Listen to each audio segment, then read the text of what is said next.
And we're just getting, and I just got a copy of this United States District Court ruling by the judge in this particular case, Amy Berman Jackson, United States District Judge. I've been going through it. You've been going through it, Laura. Jeffrey Toobin, I want your assessment. But she concludes that, yes, that Paul Manafort, the former Trump campaign chairman, did in fact lie, even though he had promised he would not lie as part of a plea agreement, as part of his cooperation agreement with Mueller and his special counsel team. And she says he did lie on several of these points, Jeffrey.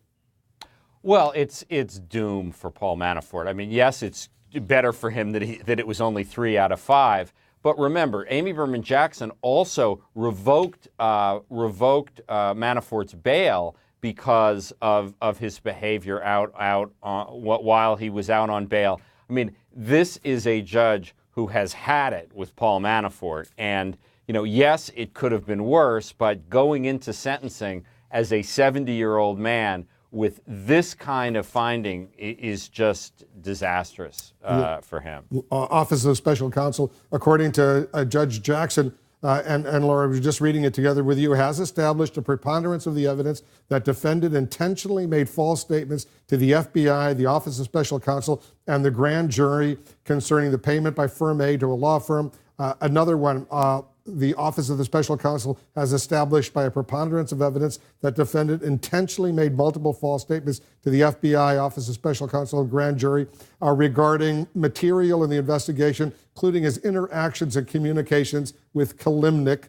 We've been hearing a lot about him. And also there's a third point. The Office of Special Counsel has established by a preponderance of evidence that on October 5th, 2018, the defendant intentionally made false statements that were material to another Department of Justice investigation. They don't explain that in detail, but clearly Paul Manafort is in deep trouble right now. Yeah, I mean, it looks like, as Jeffrey said, a mixed result, but overall not a good one for Manafort, given that she's sort of laid out here all of the different ways that she's weighed the evidence and has found that essentially Mueller prevailed on at least 3 of them. And she also goes on to say that this means the Office of Special Counsel is no longer bound by its obligations under the plea agreement, including the promise to support a reduction of the offense. Now, that doesn't mean that she won't take into account her own judgment when making the ultimate decision on sentencing. That's up to her. It's not up to Mueller. And so she says this doesn't address the question of whether the defendant will receive credit for his acceptance of responsibility. So he may still receive some reduction,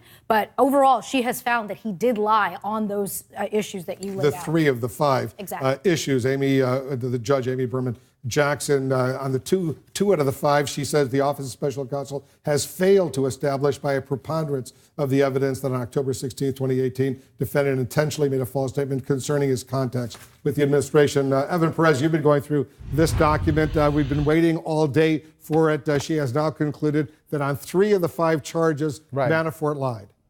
That's right, Wolf. And look, I think Paul Manafort's legal team had made the calculation that, they were going to oppose this. They said that he did not intentionally lie, that he misremembered some certain facts, that once he was prompted with some of the documents and some of his previous statements, he corrected those statements during the time that he was supposed to be cooperating with the special counsel. But they had made the calculation that even if the judge had decided that all 5 lies were essentially proven by the special counsel, that this was going to end up with no additional time for Paul Manafort, that in the end, he was probably going to end up getting about 10 years. And so they had made the calculation that, they were going to fight it. They were not going to admit that he had made these intentional false statements, but that it would not make much of a difference on the end of his sentence. Now, we'll see what the judge does. We don't know.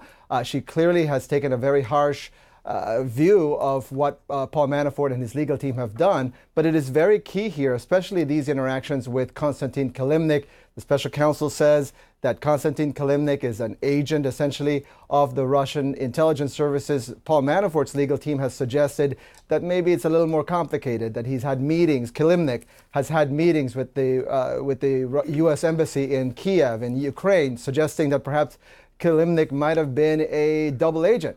So I don't know how that helps them necessarily, but you can see that they had made certain calculations, and that has failed here with Amy Berman Jackson, the judge, who has ruled against them in 3 of these 5 false statements that the special counsel said he made. Yeah, and Jeffrey, let's remember he's almost 70 years old. Paul Manafort. He's been in jail now all these months awaiting sentencing. If he's going to get 10 years now as a result of lying and all the other charges, all the other convictions he's had, this guy's going to be spending a lot of time in jail. And I saw him in court the other day. He has shockingly declined. He walks with a cane. He appears disoriented. He is in terrible shape already. And remember also, this is just one case where he's being sentenced. He also has to be sentenced in the Eastern District of Virginia, where he was convicted at trial. So this isn't even all of what he faces. So, I mean, it is just a disastrous situation for Manafort. And, you know, he is... it's no one needs a pardon more than Paul Manafort, that's for sure. And not just you, but others who have seen him in court and elsewhere say they wouldn't recognize him. We all know what he looked like, very dapper during the campaign, you know, always wearing a suit and tie, but now he looks totally different. He's been in solitary confinement in this jail in Virginia. I think it's generally described as protective custody. It's not like he was in a punishment situation of solitary. But look, you know, one of the things I think people don't realize is how bad jail is, even in the best of circumstances. Jail ages people. And he's not in some sort of country club where he can go out and get fresh air. He's he's being held close to the city. I mean, it is a miserable situation for anyone, particularly someone who is 70 years old, in uncertain health, in an emotional disaster situation. I mean, it's really bad, and you can see it on his face. And they say, Jamie, he's been suffering from all sorts of illnesses, including gout, and as Jeffrey says, he could barely walk right now. He needs a cane. Otherwise, he needs a wheelchair.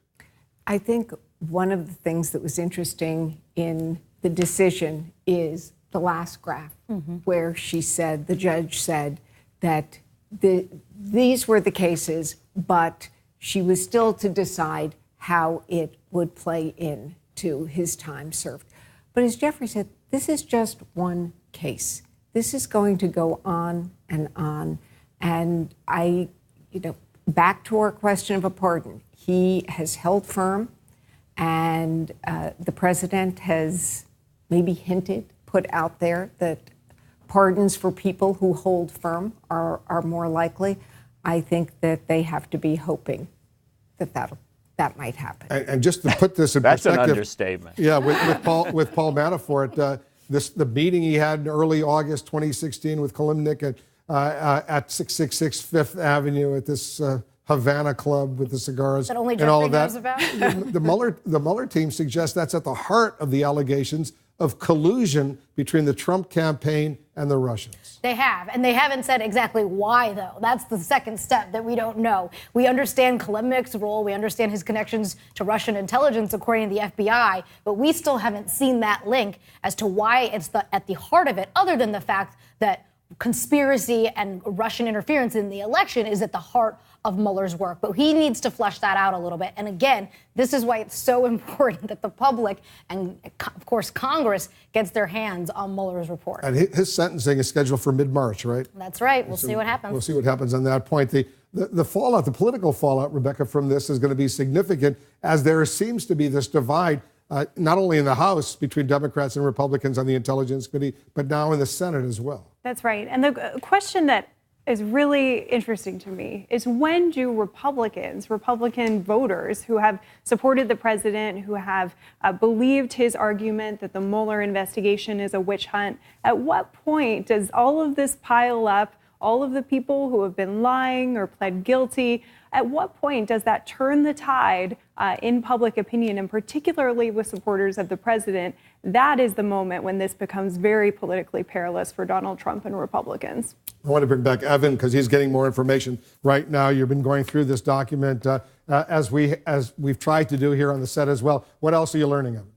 Well, Wolf, I think one of the important things is to bring back to the attention on Konstantin Kalimnik. Look, I think he is a key character here. We haven't heard the last of him. I think as part of this investigation, the Mueller investigation, one of the things that's emerged in the court hearing, especially the sealed court hearing that happened just about a week and a half ago, what emerged was that the prosecutors believe that essentially Kalimnik is the key to whatever might have been happening behind closed doors that might amount to what people call collusion, that there was some kind of conspiracy. He's the one that's receiving, if you remember, that Paul Manafort is handing over polling data that, according to Paul Manafort's team, is not that important. But according to prosecutors, they're saying that it's very detailed, it's very important, and there is something that is happening behind the scenes. Now, the special counsel, the FBI, they have a lot of information from intelligence intercepts to know what the Russians were doing behind the scenes. We don't know that yet. So again, I think he is an important character in this investigation, and I think we're yet to see more about what that is. We may not see it in an indictment necessarily, but perhaps Mueller is going to produce this in trying to explain in his report what exactly might have been behind the scenes, whatever it was happening behind the scenes with the Russians and with Paul Manafort. Again, it goes to this heart of the investigation of whether or not there was a conspiracy or what people call collusion during the 2016 election.